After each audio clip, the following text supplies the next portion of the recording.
आज की इस वीडियो में हम बात करेंगे जो पाँवों में, खास तौर से उनकी जो पिंडलियों में जो ये क्रैम्प्स आते हैं, जो ऐंठन आती है और उसकी वजह से उनको काफ़ी तेज़ दर्द होता है, उसके बारे में हम यहाँ पर आज बात करेंगे। आज मैं बताऊँगा कि आखिर जो ये इस तरह के लेग्स में जो आपको क्रैम्प्स आते हैं, जो ऐंठन आती है या जो एकदम से सडनली जो तेज़ दर्द होता है, इसका क्या कारण होता है, कैसे कौन से ऐसे कारण होते हैं जिसकी वजह से ऐसा होता है, इसके साथ साथ ही इससे आपको कैसे छुटकारा मिल सकता है। क्योंकि कई लोग होते हैं जिनको कि ये जो क्रैम्प्स होते हैं वो लगातार आते हैं, एक ही रात में कई बार ऐसे क्रैम्प्स होते हैं वो आते हैं। इसके अलावा इसका जो दर्द होता है वो दर्द इतना सीवियर होता है कभी कभी कि आपको 2-2 3-3 दिन तक इसका दर्द रहता है। वहाँ पर आपको कभी कभी रेडनेस या कभी कभी सूजन भी आ जाती है, हार्डनेस हो जाती है। इसी कंडीशन के बारे में हम वहाँ पर बात करेंगे। आखिर जो ये लेग्स में जो क्रैम्प्स आते हैं उसके क्या कारण है, उसको होम्योपैथी में इसका क्या बेस्ट ट्रीटमेंट है जिसके द्वारा आप अपने इस तरह की जो कंडीशन है उससे आपको छुटकारा मिल सकता है। मैं जोधपुर से doctor Kuldeep Jahangir, homeopathy consultant, एक बार फिर से आपका अपने यूट्यूब चैनल में स्वागत करता हूं।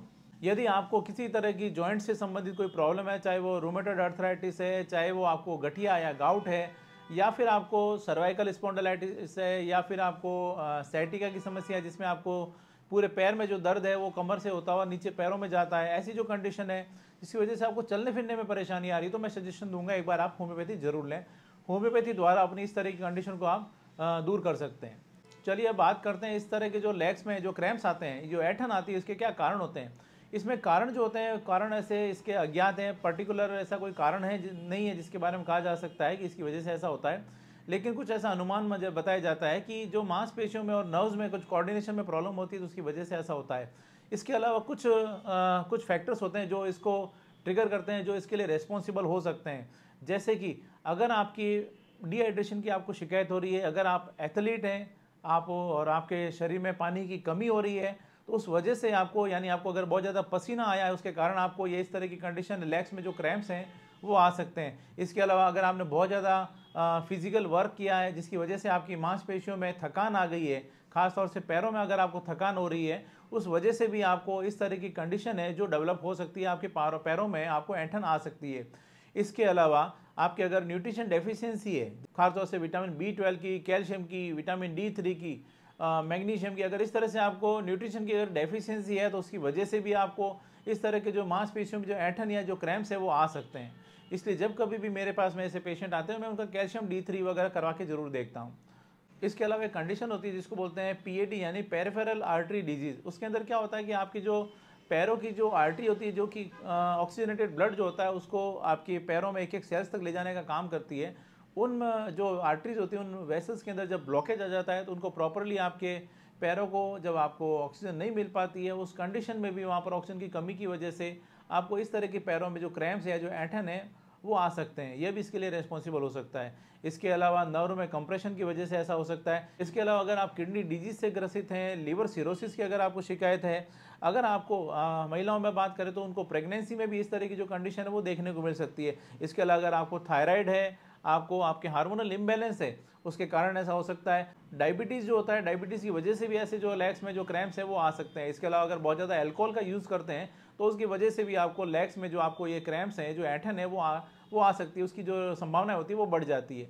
तो ये इसके कुछ फैक्टर्स होते हैं जो कि इसके लिए रेस्पॉन्सिबल हो सकते हैं।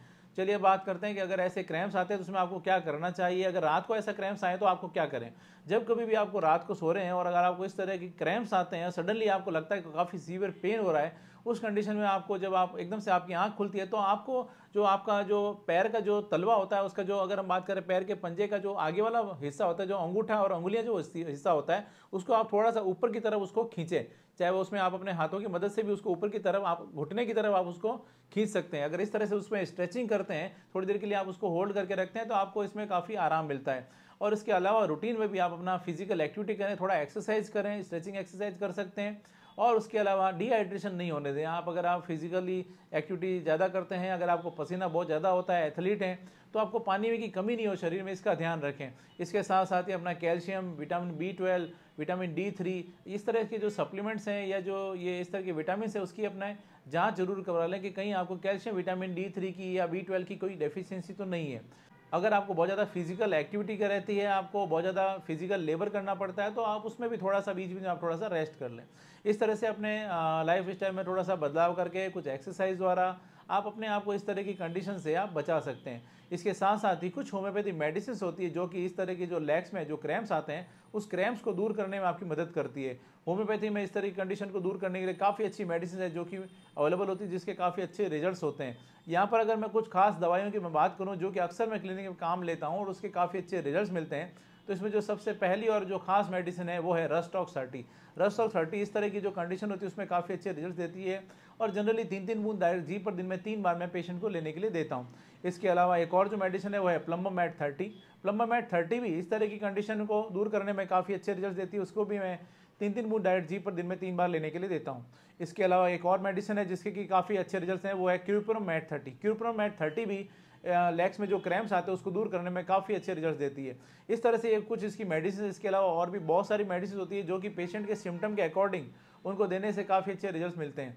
दोस्तों इसलिए यदि आपके साथ में भी ऐसी समस्या आ रही है, बार बार अगर आपको लेग्स में क्रैम्प्स आ रहे हैं, आप उससे परेशान हो चुके हैं, तो मैं आपको सजेशन दूंगा एक बार आप होम्योपैथी जरूर लें। आप प्रॉपर ट्रीटमेंट के लिए आप चाहें तो मुझसे भी कॉन्टैक्ट कर सकते हैं। मैंने अपना कॉन्टैक्ट डिटेल दे रखा है। मैं उम्मीद करता हूँ आज मैंने आपके साथ में जो भी जानकारी शेयर की है आपको ये पसंद आई और आपके लिए फ़ायदेमंद साबित होगी।